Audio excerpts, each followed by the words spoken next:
인생을 위한 최소한의 생각 15번째 명언입니다. 베티 스미스라는 분의 명언이고요. 이분은 미국의 여류 극작가이자 소설가라고 합니다. 1896년에 태어나서 1972년에 돌아가셨고요. 간단한 양력은 뭐 대표작이나 이런 것들은 좀 더 자세히 알아보지는 못했습니다. 저도 일상이 있는지라 일단 이 명언의 어떤 그 명언을 한 사람의 이름을 보고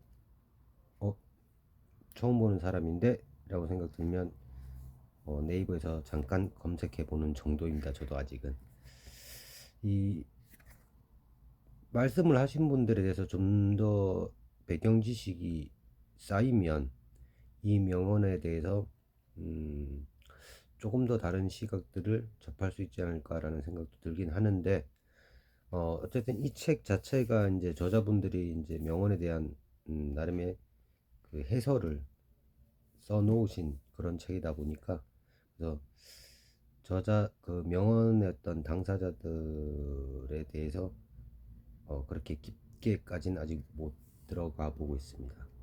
뭐 하지만 뭐 저도 이 책을 한 번 정도 읽고 끝낼 건 아니기 때문에 향후에 뭐 재독 삼독 계속 하면서 또 이렇게 영상을 찍게 된다면, 저희 어떤 추가된 생각들이나 바뀐 생각들이 있어서 영상을 찍게 된다면, 그때는 요 명언을 하신 분들에 대한 정보도 조금 더 알아보도록 하겠습니다.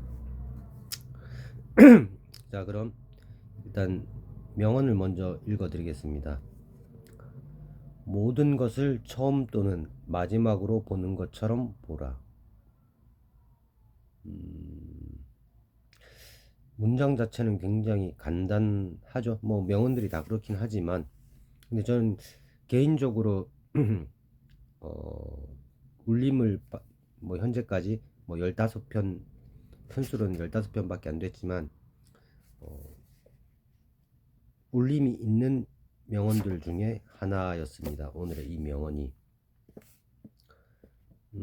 그건 뭐 개인적인 어떤 경험이나 그런 것들의 영향도 있긴 할 텐데요. 오늘의 이 명언이 특히 이제 이 해설들이 와닿았던 게, 저 개인적으로는 이제 뭐 어떤 제가 지금보다도 좀 더 젊은 시절에 꾸었던 어떤 꿈이나 어떤 뭐 꿈꿨던 어떤 성공의 어떤 모습이나 그런 것들과 굉장히 많이 멀어지는 상황이 되었을 때,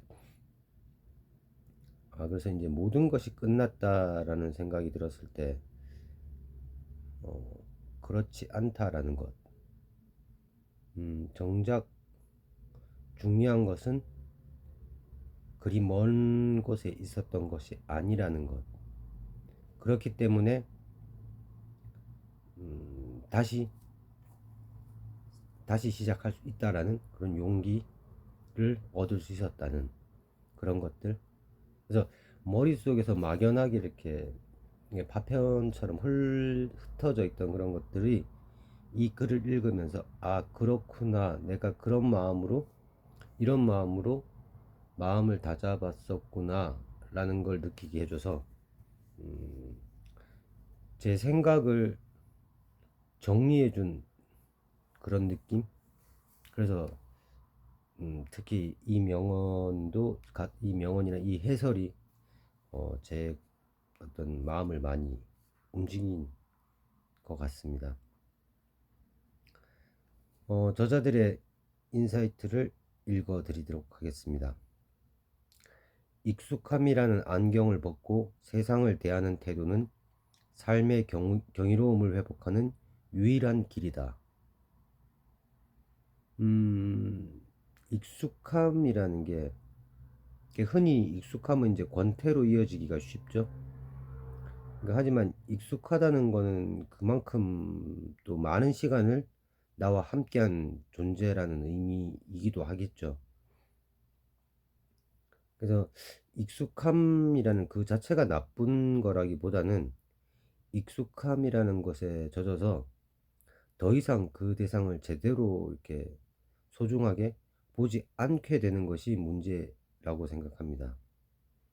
어떤 의미에서 익숙한 존재라는 건 내가 마음만 먹으면 더 이렇게 핵심에 다가가기 쉬운 그런 존재나 대상일 수도 있지 않을까라는 생각을 해봅니다.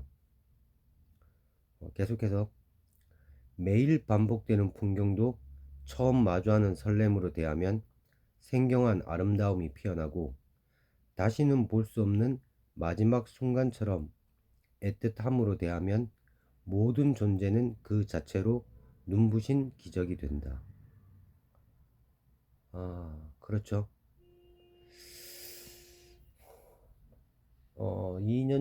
2년 전쯤인가요? 제가 어느 날 아까 말씀드렸던 것처럼 정신적으로 굉장히 많이 이제 좀 가라앉아 있던 그 시기에 어쨌든 뭐 또 일은 해야 기본적인 어떤 호구는 뭐 되니까 아무 생각 없이 이렇게 평상시와 비슷하게 출근을 하고 이제 일을 하기 위해서 이제 저는 배달 관련된 일을 하고 있기 때문에 제 그 배달 권역으로 이제 차를 타고 이동을 하는데 딱 이맘때였던 것 같습니다. 한 2년 전쯤 이맘때 벚꽃이 이렇게 바람에 이렇게 흩날렸어요. 그걸 보면서 문득 아, 눈처럼 내리는구나 라는 생각이 문득 들면서 예전에 20년쯤 전 20대 중반 중후반쯤에 제가 이제 일본 동경에서 잠시 이제 교환학생으로 있었던 적이 있는데 그때 봤던 그 눈처럼 내리는 벚꽃의 비가 기억이 떠오르더라고요. 그리고 자연스럽게 그 시절의 어떤 그 생각들이 이렇게 스쳐 지나가면서 그때 꿈꿨던 어떤 미래에 대한 설레임, 에너지 그런 느낌들이 다시 한번 되살아나기도 하고 그러면서 다시 또 문득 내가 이 벚꽃을 몇 번이나 더 볼 수 있을까? 라는 생각이 문득 들더라고요. 음, 그래서 이 문장하고 똑같은 그런 건 아니지만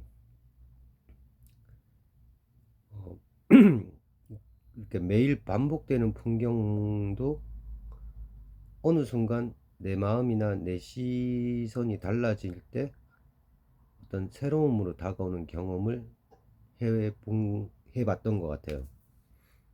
그래서 그와 마찬가지로 의식적으로 어떠한 반복되는 이런 일상들을 처음 마주하듯이 나의 시각을 달리 보면 그 자체가 전혀 지겹고 뭐 어떤 반복되는 일상이었던 그것들이 어느 순간적으로 전혀 다르게 다가오는 그런 경험을 하게 된다고 저는 믿습니다.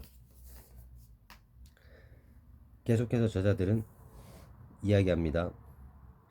처음인 듯 세상을 대할 때 우리 안의 호기심은 깨어난다. 타성에 젖어 무심히 흘려보냈던 일상의 조각들이 고유한 빛깔과 질감을 드러내기 때문이다. 이렇게 하기 위해서는 디테일하게 대상을 바라볼 필요가 있을 것 같습니다. 익숙한 대상을 이렇게 우리가 볼 때는 우리는 이렇게 디테일하게 본다기보다는 그러니까 늘 보던 거고 익숙하니까 이렇게 스쳐 지나가듯이 본다고 하죠. 전체적인 어떤 실루엣으로 이렇게 느끼는 경우가 많은데 어떤 이 새로움을 일깨우기 위해서 이 일상적인 것들을 조금 이렇게 디테일하게 바라보는, 의식적으로라도 좀 디테일하게 바라볼 필요가 있지 않나, 그런 생각이 듭니다. 계속해서 저자들은 말합니다. 반대로 마지막인 듯 대할 때 우리는 소중함을 깨닫는다. 굉장히 좀 마음을 울린 문장이었는데요. 저도 정말 덧붙일 말이 필요 없을 정도로 좋은 문장이었습니다. 저한테는. 마지막인 듯. 요즘 저는 이제 그런 생각을 해요. 그러니까 아들을 이렇게 일주일에 한 번 정도 이제 아들을 만나서 이제 같이 저녁 식사를 하는데, 아들이 이제 중학교 3학년이 됐죠, 올해로. 근데 그런 딱 이 문장처럼 그런 생각을 해요.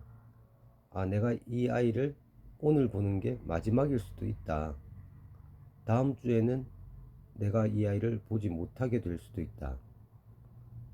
그런 생각을 하면 굉장히 아이에게 어떤 쓸데없는 잔소리나 뭔가 쓸데없는 잔소리나 뭐 어줍잖은 충고, 잔소리, 하여튼 그런 것들을 안 하게 되더라고요. 정말 아들과 함께 밥 먹는 그 시간이 너무 중요하고 소중하게 느껴지고, 어, 다른 어떤 불필요한 중요하지도 않은 것들로 그 시간을 망치고 싶지 않다는 생각이 많이 지배를 하더라고요. 그래서 정말 뭐든지 무엇이든지 간에 이게 마지막이라고 생각한다면, 뭐 밥을 먹을 때도 그렇고 일을 할 때도 그렇고 누군가를 만날 때도 그렇고, 만약에 이게 마지막일 수 있다라고 생각하면 그 순간순간이 굉장히 소중해지는 것 같아요. 정말 아무것도 없는 반찬에 혼자서 피곤한 몸을 이끌고 들어와서 식탁에 앉아서 혼자서 주섬주섬 식사를 먹게 돼도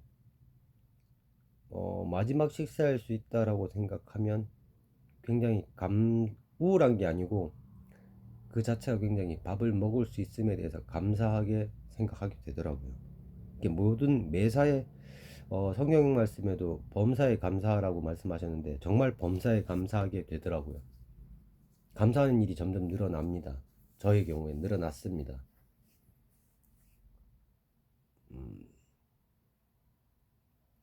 이 마지막인 듯 할 때 그 일상의 소중함이 살아난다. 이건 정말 좋은 얘기인 것 같아요. 이어집니다. 시간의 유한함을 직시하는 순간 오늘이라는 하루는 함부로 소비할 수 없는 고귀한 축복으로 거듭난다. 인생의 충만함을 결정하는 것은 일상을 마주하는 시선의 깊이다. 이 디테일을 말하는 거겠죠. 매 순간을 처음이자 마지막으로 여기는 마음은 우리를 현재에 온전히 머물게 한다. 그 시선의 끝에서 우리는 발견할 것이다. 가장 익숙했던 자리에 가장 찬란한 생의 진실이 숨어 있었음을.